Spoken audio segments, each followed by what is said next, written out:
All right, I'm going to call this public workshop to order.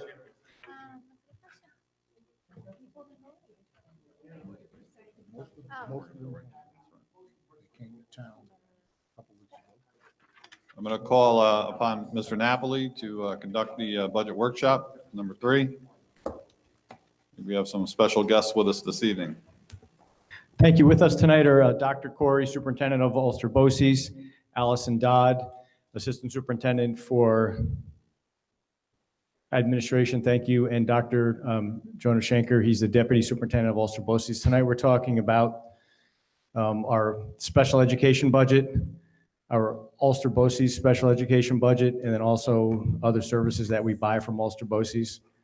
Dr. Fogarty will come down after Dr. Corey and his team speaks about the services that they provide to us, and then we'll dive into special ed, and then I'll talk about the BOCES budget. So feel free to head on over to the podium. We'll just make sure that the mic is on.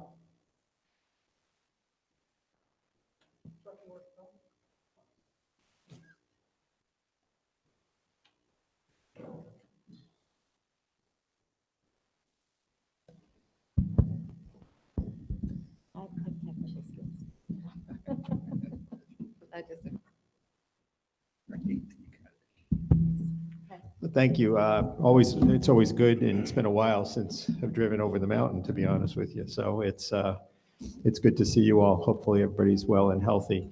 Our special education programs continue to expand.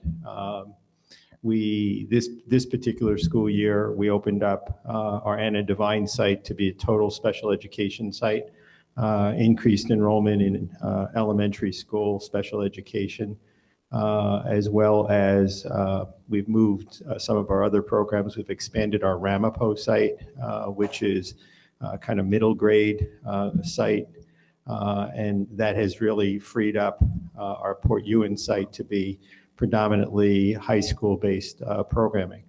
I'm not sure where, we continue to see an expansion. We do know that there are several $1 million every year of special education students who leave the county, and really it's a capacity issue for us. If we had more space, we would build more programs, and therefore be able to house more of Ulster County's kids in our districts. I think the key point is 3 years ago when I was here, our special ed enrollment was around 150. Right now, it's about 205, 210 in person, with another 20 to 30 students whose parents have said be remote only. So we've gone from about 150 3 years ago to hovering right around 250 this year.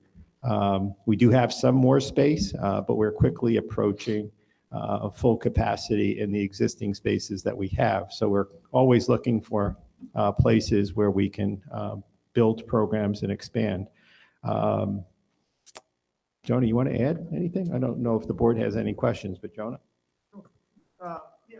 Hi, everybody. Nice to be seen in person. Dr. Corey spoke about the growth in the programs. We have a fairly new director, Jill Berardi, who's working closely with your district's PPS director, as well as the rest of the county.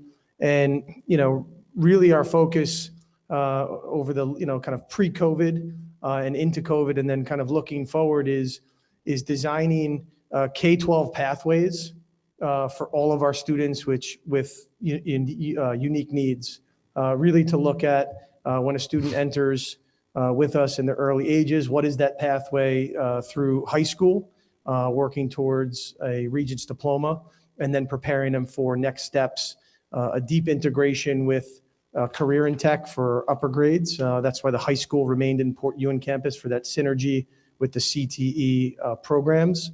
And they're really doing some phenomenal work. Obviously, if COVID allows at some point to take a trip over to see our new elementary program, the Anna Devine, fantastic learning spaces. Gwen Kramer Gold is our principal there. She's a master teacher, gone administrator, but they're really doing some fantastic work And this is happening even currently.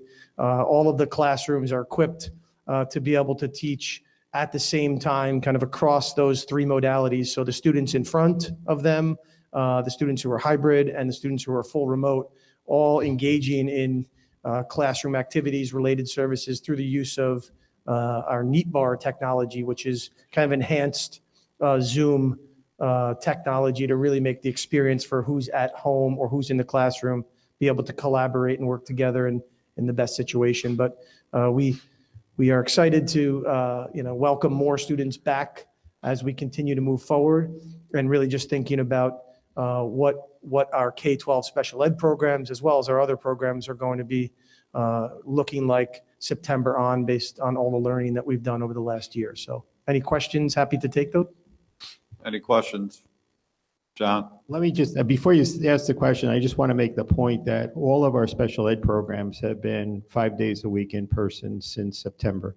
And that has to do with, we were in standard classroom sizes, and low enroll, and special ed by design has a limited number of students in a class. So we did have the square footage to be able to bring students in person 5 days a week since, I think it was mid-September we did it. Question. Thank you. John? Yes. Thank you, Dr. Corey. I'm trying to find on the sheets here, but every year you come, I ask you what the percentage increase for BOCES was over the year before, so I don't want to be remiss in my duties.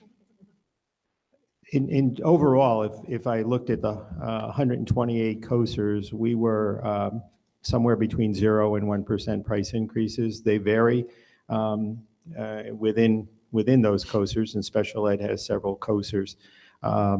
Most of the special ed cost is personnel, and so it was probably in the neighborhood of 2 to 2.25%. Over last year for Ellenville? Yeah, yeah. Okay, thank you. Yeah. Anybody else for Dr. Corey? Once, twice, gone. Dr. Corey, thank you very much.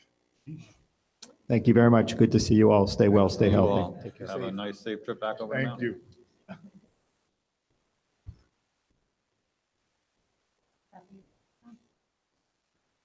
Vince? Yep, just pulling up the PowerPoint.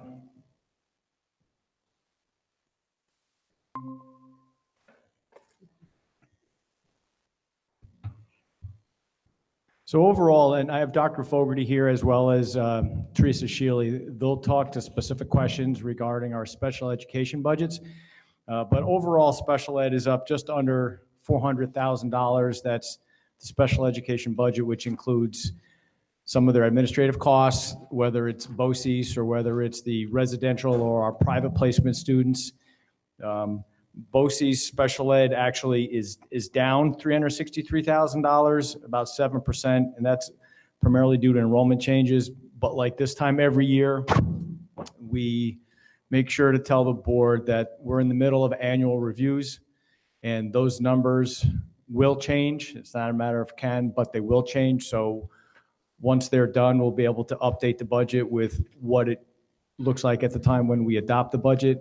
And our next board meeting, we're going to have a full budget review. So we'll talk about some of those changes between now and then. And then our other BOCES costs are up about $75,000. And I'll go through some of those lines, and some of them are up, some of them are down. If you remember, we talked about adding some content specialists this year. That's about $150,000, which we didn't have. When I say this year, I mean for the next budget year. So all of those lines are reflected in the details that you have on board docs. So our private schools, special ed, non-BOCES tuition private schools, that's up just over $300,000. Our non-BOCES is up roughly $75,000. Then there's a small change in summer tuition. In BOCES, our 1211s and our 811 and 611, those lines, which are lines 3 and 19, are down $28,000 and $328,000 respectively. But we also, if you look on line 27, there's an autism increase. That program is up $233,000. There's a decrease in our Asperger program. Orange BOCES is up $54,000. Sullivan BOCES, due to placements, is down roughly $225,000. Our private placements for itinerant Psychological services is down $23,000. There's a decrease in a consultant teacher, but we did add in $200,000 of unforeseen things that might change over the summer. We've found historically that while we do a pretty good job going through what our services might be for special education, we know that something comes up, whether it's an out of the run transportation for a special education student, or students come in and we have to make some changes. So we try to add a little bit in just so that we don't get caught. And then I'll hand it over to Dr. Fogarty. He can go up to the podium if anybody has any specific questions about any of the lines or about our special ed or our BOCES special education budget for next year.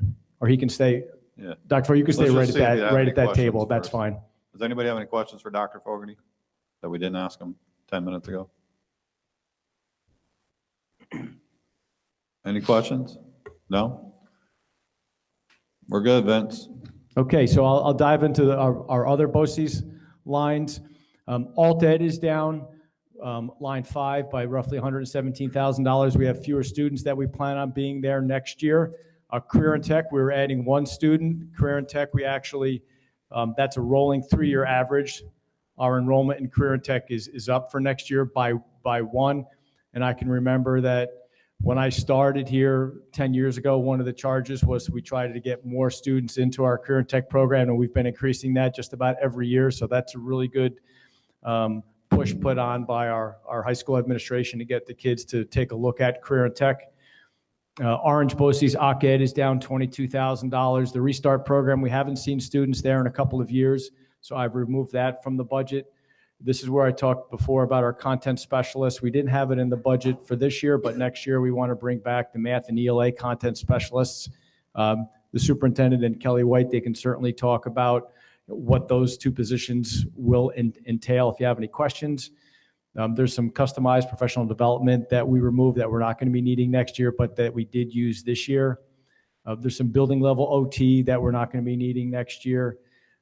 Our hardware and software maintenance, that's what we pay to Ulster BOCES to support our software that we buy through them. It could be our copiers. It could be some equipment we buy from them. There'll be an increase in that line item.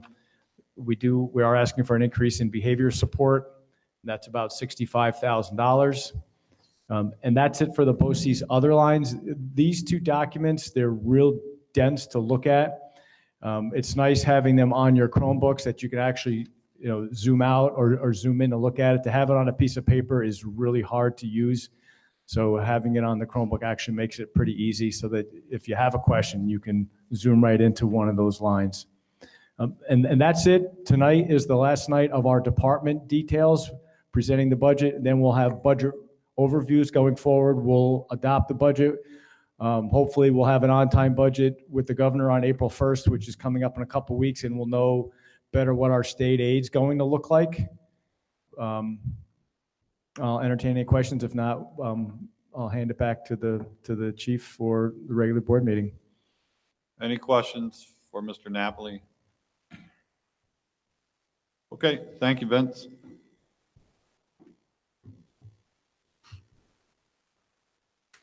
All right, we're going to have to adjourn until 7:30. The regularly scheduled meeting is not until 7:30, so I'll entertain a motion to adjourn the workshop. So moved. Reconvene at 7:30. Second? Second. All in favor? Okay, we're adjourned for 10 minutes. See you at 7:30.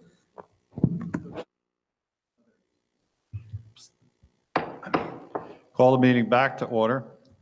Please rise for the Pledge of Allegiance. I pledge allegiance To the flag of the United States of America, to the republic for which it stands, one nation, under God, indivisible, liberty and justice for all.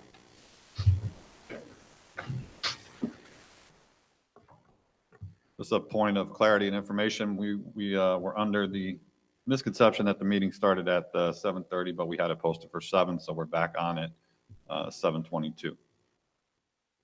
I will call for an acceptance of the minutes of the March 1st, 2021 meeting. So moved. Second?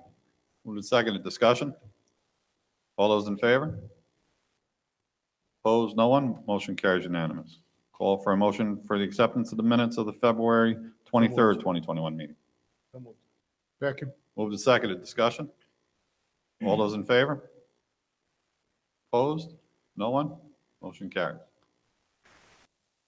Call for the approval of the minutes for February 16th, 2021 budget workshop. So moved. Second. Moved and seconded. Discussion? All those in favor?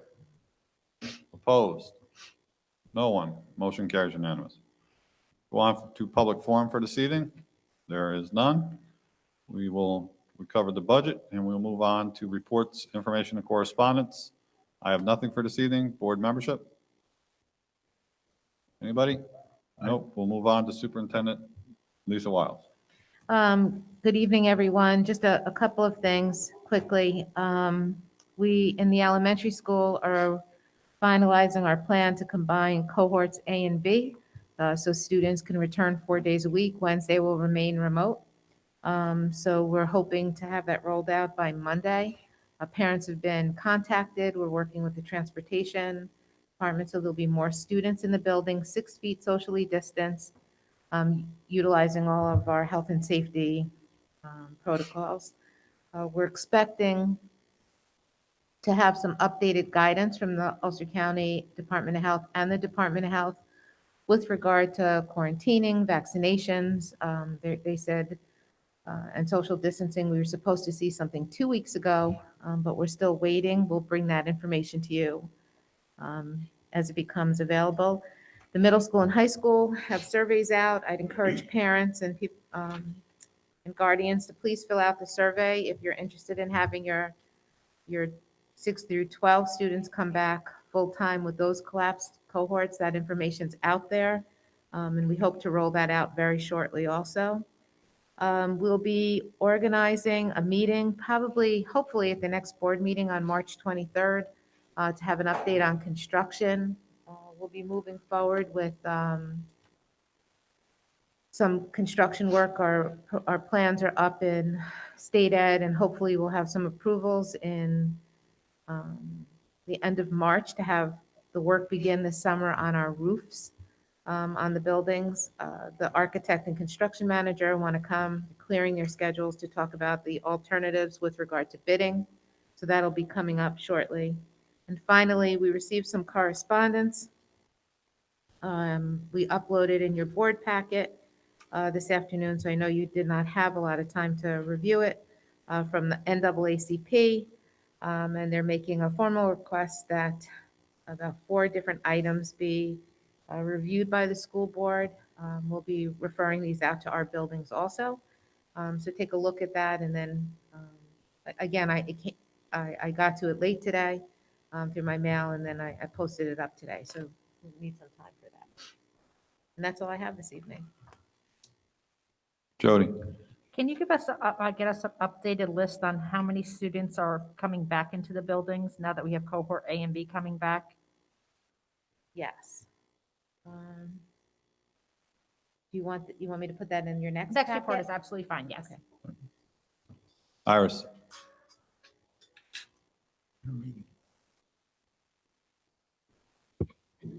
The NAACP information, where would we find that in our packet? It's under board information. We uploaded it in other board information, so that number would be Okay, I know where it is then. I just wasn't sure. 5.6. Very good. Thank you. If you want. Any other questions? Okay, if not, move on to Assistant Superintendent for Business, Mr. Napoli. Thank you. Just to dovetail off what the superintendent talked about, our roof documents are up at, stated right now for review. And what we are looking at is a product or a company called Tremco. Thinking about going out to GSA, which is the New York State pricing. They do all the bidding to do the work, so we can go out on what's called state contract. They have the contractors would be underneath their product, so they vet the contractors. So the state has gone through the formal bidding process to get the contractors in place. So it's like going off of state contract. We hope that, and we expect, based on what the architect told us today, that would speed up the process of awarding the bids for the roofing project, which will, if we can shave off 2 or 3 weeks on the roofing, that won't make it so tight for us to be done right before school starts in September. So that's one of the plans that we're looking at right now. And as the superintendent said, we'll have the architect and or the construction manager just give us an update more as we get closer on the roofs and what that looks like. I'd also like to say that the farm to school planning grant is going along very well. We had a meeting last week. What we are, one of our goals is to reach the 30% initiative. We tried it a couple years ago when we were short by 0.5%, and what that is 30% of all the monies that we spend for the procurement of food outside of government commodities, government foods, 30% of it has to be sourced from New York State. So we're working towards possibly doing that, getting that accomplished, and once we do that, our reimbursement for each meal will be increased. So that hopefully will cover some of the increasing costs of buying local.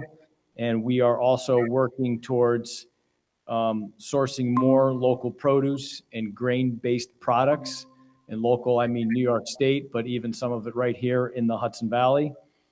We have been collaborating with the Hudson Valley Farm Hub just to work towards how we can improve some of the foods that we're getting here at the local school. And we're also looking at grant opportunities to maybe do some of our kitchen upgrades if we need any pieces of equipment, and also training our staff that are also in the kitchen. It was we've been having some pretty productive meetings, and it looks like the planning grant is moving along pretty well. Other than that, I don't have anything else to report. Vince, this area was hard hit as far as just like every other area was hard hit with COVID. What part of those monies are that grant, and how are we concentrating on targeting our local vendors so we can help them out as well, pursuant to obviously grant specifications? Right. So that's one of the goals of this grant and plus the 30% initiative is to drive more monies local and to buy from our local farmers. And a lot of that is right here in the Hudson Valley. In addition, I'm working with Matt Igo. He's the president of the Rondet Valley Growers Association, and he's working on some local funding to provide boxes of local fresh fruits and produce purchased locally and grown locally out to our families, free of no charge. We'll call it like a box of fruit or a box of veggies to be able to distribute. And we've got hundreds of students that are either buying lunch or getting food delivered. So he's trying to figure out if we can, and this would be a one-shot deal, but get local foods and deliver it to our families, with money sourced locally and produce sourced locally. Thank you. You're welcome. All right, we'll move on to Assistant Superintendent for Curriculum Instruction, Mrs. Kelly White. Good evening. I just wanted to share out 2 grant opportunities that we're exploring. Our high school librarian, Ms. Gallier, recently applied for a grant through the American Library Association for a community engagement program called Your Words Matter: Caring Community Conversations. So the application was submitted a couple days ago, and we're hoping to find out in the coming weeks if approved. I didn't state it was for $3,000, and ASHA would be looking to do some community programming similar to what was done last year with the community read event for the Hate U Give. Additionally, Mr. Mulhern and I are working with Ulster BOCES on an application for an extended school day school violence prevention grant. It's 2 grant applications in one. We're focusing more on the extended day application. We're looking to bring some targeted intervention and supports for our students in grades 7th, 8th, 9, and 12 to make sure that they're either meeting graduation requirements for our older students or that they have a strong foundation in both the junior high level classes and the 9th grade classes. We're also looking to possibly do some SAT prep classes. Since we are a testing center, we want to provide opportunities for students to have access to free SAT prep classes here at the school. and also the addition of some Saturday enrichment programming on a 1 to 2 times per month. So again, we are working on the application. It's due around, I believe, March 17th. We're hoping to find out in the following weeks if we were approved. If approved, we'd be seeking for our grant around $112,000 per year over a 5-year, for a 5-year period. So I'll keep you updated on our status with that. Thank you very much. All right, we'll move on to our personnel resolutions for this evening. 6.1, upon the recommendation of Superintendent of Schools, be it resolved that Matthew McCombs be appointed uncertified substitute teacher at a rate of $95 per day work, 2021 school year. So moved. Been moved and seconded. Discussion? All those in favor? Opposed? No one? Motion carries. 6.2, appointment of school social worker. Upon the recommendation of Superintendent of Schools, be it resolved that Marina Russo, who holds a provisional New York State certificate in the area of school social worker, be appointed to a 4-year probationary position of school social worker in the 10-year area of social worker, effective April 5th, 2021 through April 5th, 2025, at a contractual rate of $68,307, step 1, bachelor's plus 60 plus masters. So moved. Second. Moved and seconded. Discussion. All those in favor? Opposed? No one? Motion carries. 6.3, upon the recommendation of Superintendent of Schools, be resolved that co-curricular personnel as set forth in the list below be approved at a contractual rate listed for the 2021 school year.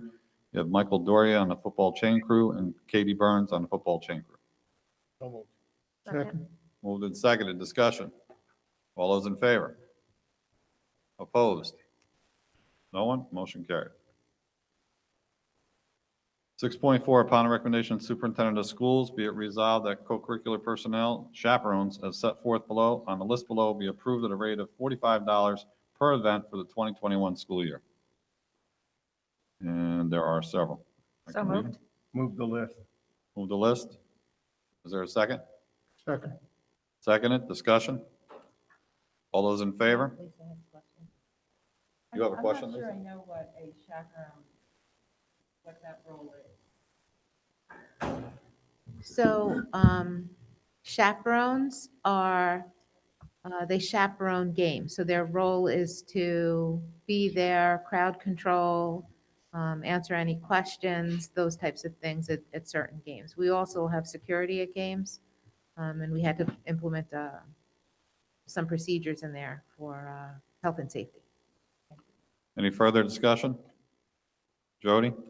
Can we just go over that I believe it's out there that there are going to be spectators for home games Yes. only? Yes, there's each athlete will be able to have 2 spectators for home games only. There are no spectators at away games. So our students that travel, when they travel away, there's no spectators at other schools for away games. But here, when the kids are home, each athlete can have 2 spectators, and we have a process in place to have them screened and keeping lists and information so that if we have to, we could contact Trace. Oh, and yeah, so Mr. Knapp, you want, go ahead. Yeah, so the process that we have in place to ensure that the people that are spectators are actually 2 of our home athletes, we're creating ID badges with lanyards, and there's a 1 and a 2. So let's say that your child is a student athlete, they want to have you and somebody else come to the game, they will issue you the pass, and they have to have the pass on them hanging around their neck, otherwise they will not be allowed to spectate. And we will public health screen them before they come to the game or watch the game. So that's one of the ways we're maintaining that only home athletes have spectators there, as well as only 2 per athlete. Jody? Are we going to have spaces for them to be socially distanced inside and outside? That's part of Section 9 rules, is that they have to social distance. They can only sit together if they are from the same household. So they have to be 6 feet apart. They will have to wear their mask. And as a matter of fact, on the back of every visitor pass, we'll call it, There are limited rules, not all the rules, but we remind them to follow, COVID-19 safety rules, social distancing. You have to wear your mask. And if they don't follow the rules, it's very clear on the pass that they will be asked to leave. So how are we going to accommodate that for when we only have small bleachers, say for field hockey or soccer? Are we going to provide additional seating? Or are we encouraging them to bring their own chairs? I think like in the past, at some of the games, we've encouraged people to bring their own, seats. That's why we're having the chaperones and the security there so that we can make sure people are socially distanced. But we'll let Mr. Moyer know that maybe he can put out an all call to his athletes or speak to the coaches to share that when parents come, if they bring their own, their own seating. Because there's only going to be a their limited own amount of chairs. people to be able to sit on the bleachers and social distance. Right. Okay, any further discussion? If not, all those in favor? Opposed? No one. Motion carries unanimous. Move I have on. of information.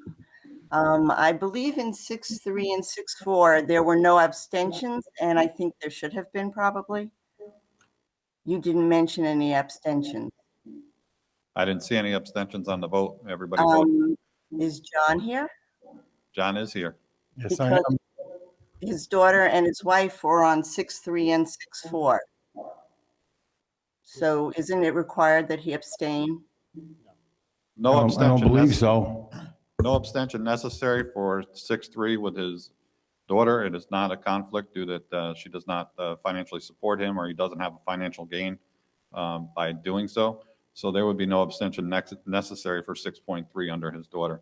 I'm not sure under with his wife. I would have to defer to the superintendent. You only have to abstain when you're voting on something for so if John's wife was trying to be the superintendent, you have to abstain from that because that's an individual contract for that one person.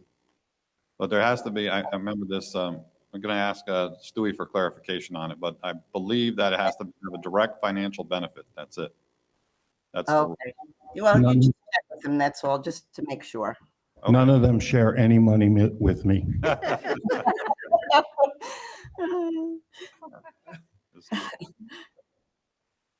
Okay, we will move on to 7.1 under student IEPs. Be it resolved that the attached list of IEPs be acknowledged as appropriate during So moved. 24.